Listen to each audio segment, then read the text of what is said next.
अस्सलामुअलैकुम रहमतुल्लाहि व बरकातुहू। कैसे हैं आप सब? Welcome to my YouTube channel the English prism and also welcome to my grammar series. तो जो हमारा आज का टॉपिक है वो फ्रेज़ के बारे में। Let's start the video. So now we will discuss what is phrase.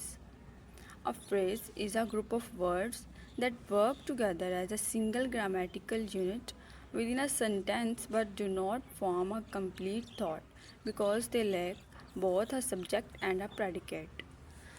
यहाँ पे हमारे पास जो फ्रेज़ की डेफिनेशन है वो ये है कि जो फ्रेज़ है ये ग्रुप ऑफ वर्ड्स है। ये एक सिंगल ग्रामेटिकल यूनिट है, लेकिन ये सेंटेंस के साथ जब तक हम इसको कंबाइन नहीं कर देते तब तक इसका कोई मीनिंग या ये कोई कंप्लीट सेंस नहीं बनाता।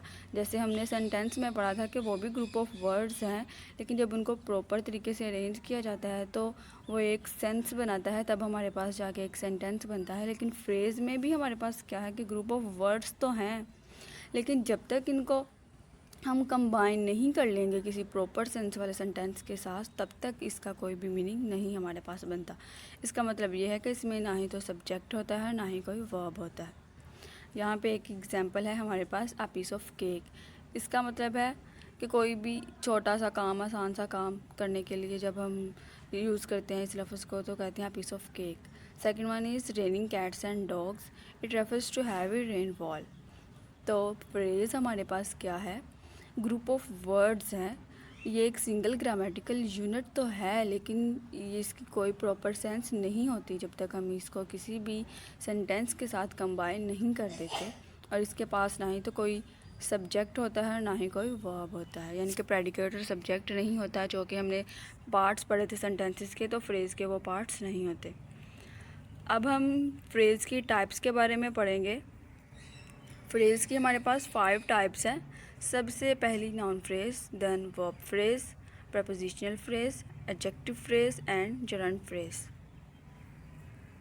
तो जो सबसे पहली इसकी टाइप्स है हमारे पास वो first one is prepositional phrase.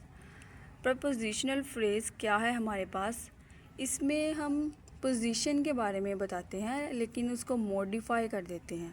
यानी कि जैसे हमने पार्ट्स ऑफ स्पीच में प्रपोजिशन पढ़ा है, प्रपोजिशन हमारे पास क्या होता है, किसी चीज़ की पोजीशन की तरफ रेफ़र किया जाता है, वो हमारे पास होता है प्रपोजिशन। तो प्रपोजिशनल फ्रेज़ में क्या होगा, हम प्रपोजिशन को ही उसकी पोजीशन को ही बता रहे होंगे लेकिन थोड़ा उसको मॉडिफाई करके बता देंगे। जैसे यहाँ पे हमारे पास एग्जांपल है, the cat under the table is sleeping.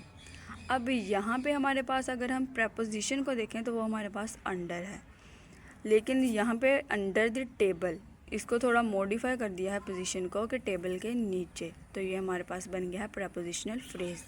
है हमारे पास प्रपोजिशन ही, लेकिन उसको मॉडिफाई कर दिया है उसके ऑब्जेक्ट के साथ, तो हमारे पास बन गया है प्रपोजिशनल फ्रेज़।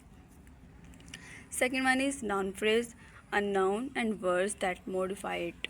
नाउन फ्रेज़ में क्या है, हमारे पास नाउन ही है। नाउन जो हमारे पास होता है, पर्सन प्लेस और thing is called noun. Noun phrase में क्या होगा कि नाउन को मॉडिफाई किया जाएगा। तो यहाँ पे हमारे पास एग्जांपल है, the very happy girl at the nuts. यहाँ पे अब नाउन हमारे पास क्या है, गुलहरी हमारे पास नाउन है, लेकिन यहाँ पे जो वेरी हैप्पी है वो हमने उसके साथ ऐड कर दिया है, उसको मॉडिफाई कर दिया है नाउन को। नाउन के बारे में थोड़ी और ज़्यादा इन्फॉर्मेशन प्रोवाइड कर दी है, तो ये हमारे पास बन गया है noun phrase.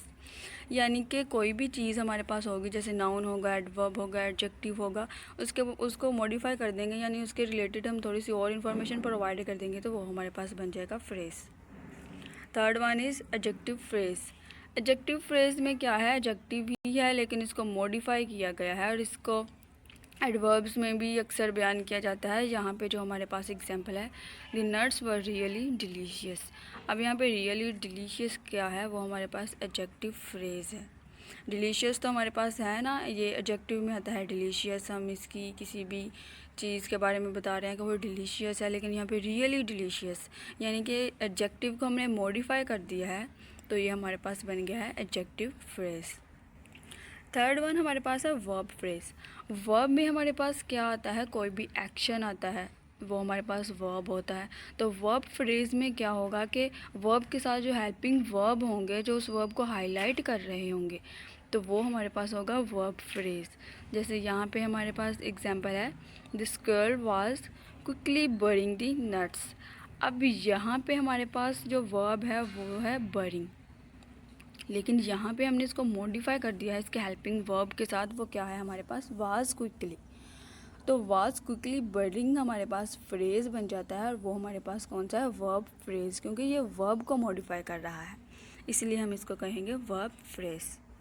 And the fifth and last one is gerund phrase. Gerund phrase, gerund हमारे पास क्या होता है कि कोई भी वर्ब होता है उसकी जो एंडिंग होती है वो आईएनजी के साथ कर देते हैं। कोई भी वर्ब नाउन उसको जब आईएनजी पे एंड किया जाता है तो उसको जरंड कहते हैं। तो जरंड फ्रेज में हमारे पास क्या आएगा कि जरंड को मॉडिफाई किया जाएगा। जैसे यहाँ पे हमारे पास ईटिंग है, वो हमारे पास सिंपल जरंड है, लेकिन जब eating nuts is a girl favourite activity, तो यहाँ पे ईटिंग नट्स, यहाँ पे हमने जरंड को और मॉडिफाई कर दिया कि वो खा तो रहा है, क्या खा रहा है, वो नट्स को खा रहा है। तो ईटिंग नट्स ये हमारे पास क्या है, जरंड फ्रेज। होप सो आप इसको समझ चुके होंगे। अच्छी तरह से समझने के लिए इसको एक दफ़ा रिवाइज कर लेते हैं। तो सबसे पहले हमने क्या पढ़ा है, फ्रेज़। फ्रेज़ हमारे पास क्या है, ग्रुप ऑफ वर्ड्स है जो कि अकेला यानी कि अलोन कोई भी मीनिंग नहीं रखता। मीनिंग तो उसका होता है लेकिन कोई प्रॉपर सेंस नहीं उसकी होती जब तक उसको किसी सेंटेंस के साथ कंबाइन नहीं किया जाता। तो ये हमारे पास होता है फ्रेज़। जैसे हम कहते हैं आ ब्यूटीफुल हाउस, ब्यूटीफुल हाउस तो है एक उसकी, वो हमें एक मीनिंग तो दे रहा है, उसमें वर्ड्स तो हैं, लेकिन हम किस हाउस की बात कर रहे हैं ये हमें नहीं पता। तो ये हमारे पास क्या है, फ्रेज़। फिर हमने फ्रेज़ की 5 टाइप्स को डिस्कस किया है। नाउन फ्रेज़ जिसमें नाउन और उसके मॉडिफाइज हम इसमें जो इसके मॉडिफायर है उसको यूज़ करेंगे। फिर वर्ब है उसके मॉडिफायर्स को यूज़ करेंगे। प्रपोजिशनल फ्रेज़ में प्रपोजिशन है उसके मॉडिफायर्स को यूज़ करेंगे। एडजेक्टिव फ्रेज़ में एडजेक्टिव होगा हमारे पास, उसके मॉडिफायर्स को यूज़ करेंगे। और जरंड फ्रेज़ में जरंड होगा और उसके मॉडिफायर्स को यूज़ करेंगे। उसके हेल्पिंग वर्ब जो उसके साथ होते हैं उसको यूज़ करेंगे। आई होप आपको इसकी समझ आ गई होगी। So please don't forget to like, share and subscribe my channel. Allah Hafiz.